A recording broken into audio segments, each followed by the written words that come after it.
is not, obviously has not been in charge for some time. And I know this by personal observation, and now the whole world knows it, and it's been very, very concerning to me over the last, year and a half since I've had this position. Can you tell us a story when you say personal observation? What kind well, of thing did you see? It's public now because the Wall Street Journal got it and put it on the front page. But January a year ago, almost exactly a year ago, I became Speaker in October 2023, and there were all sorts of big national security concerns and everything going on, and I started requesting a meeting with the President because, I'm kind of old school, I'm a constitutional law guy. Speaker of the House should be able to talk to the President, especially in times of great national interest and calamity. But they wouldn't let me meet with him, and his staff kept giving me excuses. This went on for like 8 or 9 weeks. I'm sorry, Mr. Speaker, he doesn't have time. What are you talking about? I'm second in line of the presidency. He has time. I need to talk to him. We had, I can't say the classified parts, but we had some big national concerns at the time that I was losing sleep over. Finally, I just went to the Hill Press Corps and I said, the President is not being allowed to meet with the Speaker. There's a problem. So they started putting pressure on him.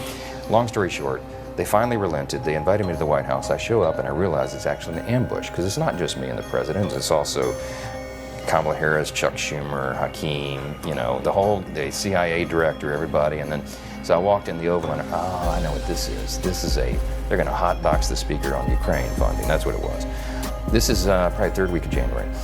We sit down, we're in the midst of it, and the whole conversation, and I'm going, we don't need to have this conversation. The President reaches over just like this. We're sitting right next to the fireplace in the Oval, and he grabs my arm and he says, the Speaker and I just need a couple minutes together. Would y'all just leave us alone? And I looked up on the faces of some of the staff standing around the wall, and they're like, oh, no, he did it. So he called it. He's the Commander-in-Chief. So everybody leaves, and he and I are standing awkwardly in the middle of the Oval Office, right over the rug by that coffee table.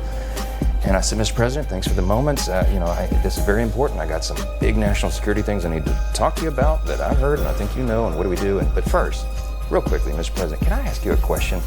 I cannot answer this from my constituents in Louisiana. Sir, why did you pause LNG exports to Europe? I don't understand, liquefied natural gas is in great demand by our allies. Why would you do that? Because you understand, we just talked about Ukraine.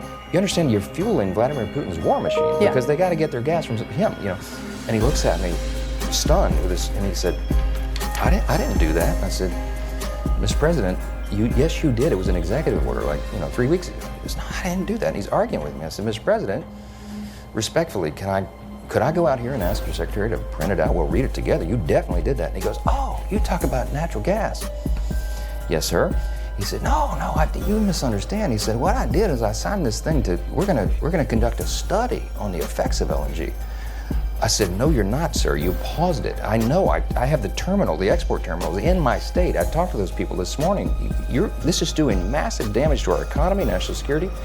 It occurred to me, Barry, he was not lying to me. He genuinely did not know what he had signed. And I walked out of that meeting with fear and loathing because I thought, we're in serious trouble. Who is running the country? I don't know who put the paper in front of him, but he didn't know.